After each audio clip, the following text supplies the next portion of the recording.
After a week of very interesting news coming out of Zwift, they've still managed to keep to their monthly release schedule. So in today's video, I'll take you through what's new for May 2022 across all supported platforms. Now, before I get stuck into what's new and what we know about, I've seen an increasing trend from Zwift to deliver things undercover and release them later on during the month with what they call a feature flag update. The new home screen being one, and this month there's a few others hidden under the covers that I'm sure I'll be back with in a few days or a few weeks to talk about. Anyhow, jumping straight to the changelog as posted by Suji over on the game forum. Starting off with new features and content, Zwifters can now start a training plan on any day of the week. So the flexible training plans become more flexible. I believe in the past when you signed up you had to start on a Monday. Now you can start on any day ending in Y. All workouts within the training plan are available within the first day of the plan. So if you want to set yourself a challenge, you get yourself a 6-week plan done back to back over a few days, you can do that. Not advised, but hey, if you're up for a weird challenge, that could be one of them. When moving between bike and run workouts, so a brick workout, the pairing screen will now appear to help Zwifters pair their equipment. Going from bike to run, you need to pair different equipment, so that's all good. 4 new workouts of the week. Pedal assist now lasts for 10 seconds, up from 5 seconds, and will last up to 60 seconds if no power is detected. So if you're joining a pace partner, if you're riding with that's not quite in the new home screen just yet, or you're late joining an event and you're not pedaling, you'll be assisted. I did test this out and it was still only 5 seconds, so I'm not sure what's going on there. If it's 10 seconds on your system, good stuff. That's what they're saying it is here, wasn't on mine. The certificate for Zwift app has been updated, which may cause Windows users to see a prompt in permissions to run Zwift after the update. Again, some under the hood changes that may be a little different with this update. I didn't encounter that on my Windows 11 machine, but on Mac OS, my initial load screen just sat there and didn't go anywhere until I moved that screen out of the way, and behind there was a little installation prompt saying install this new launcher or something on Mac. So do be aware of that. Jump over to the forums if you're having any issues in starting Zwift after this update. But the hot tip there on Mac, just move the window out of the way and see if there's a little prompt there if you need to update something else. Bit of a strange one.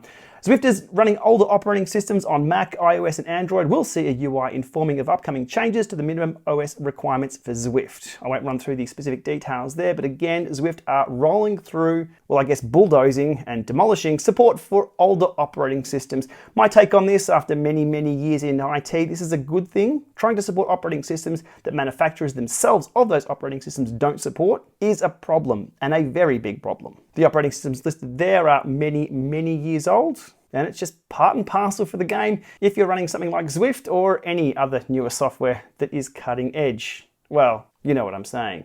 And in quite a significant update to a very popular feature, some new pace partners have been introduced. A lot of people were saying Coco was too fast, Diesel just wasn't quite there. Zwift have looked at the numbers of where people are riding at and have introduced Dorothy Duster, Diego Duke and Danny Draft, riding at 1.15, 1.8 and 2.15 respectively. They also list here they'll be making significant and regular changes to the pace partners throughout the summer, or the winter here, I guess.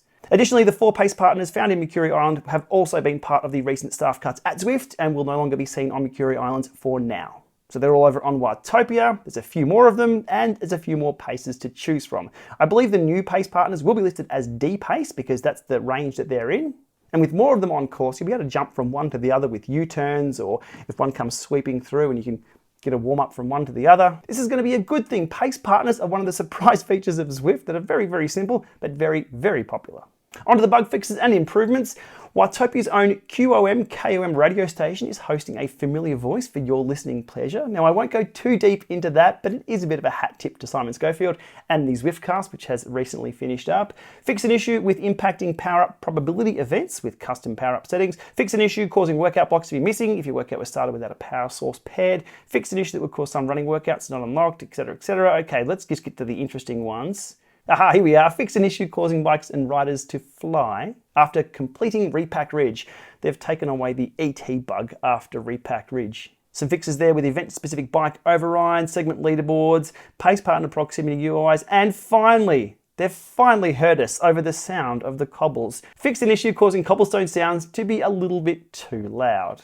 If you've ever listened to a live stream where someone's riding Zwift and they ride over the cobbles, your ears get blasted out depending on their settings. So good to see that's been changed too. Also over on the forums, Shuji has listed 2 new bikes in the garage. There's the Felt IA 2.0, which has a weighting of 1 star, aero 4 stars, level unlock of 34 and about 1.1 million drops. And there's also the Scott Plasma RC Ultimate.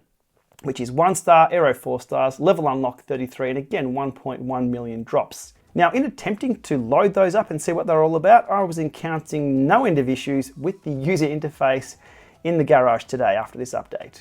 So while they were listed there, I couldn't actually select the bikes and see what was going on. I did, however, notice that the Team Jayco TCR was in the drop shop and available for purchase. Again, a few little bugs there trying to equip that bike, but once I was in the Zwift world, I pressed T on the keyboard, jumped back to the garage, grabbed that bike, equipped it with a double click, because changing bikes now needs a double click. I think this may be a bug again. I was on the beautiful blue Bike Exchange Giant TCR. I expect in a few days we'll see Zwift 1.25.1 that addresses a few of those smaller issues that I had with that interface trying to select those bikes. And finally today, a feature that hasn't been listed in any changelog but has been spotted by some keen-eyed climbers, and that is some starting pens at the top of Alpe to Zwift. That's caused some very interesting reactions online with people wondering what they're going to be doing with downhill racing. I say bring it on. It could also be an indication that Zwift are branching out into downhill skateboarding.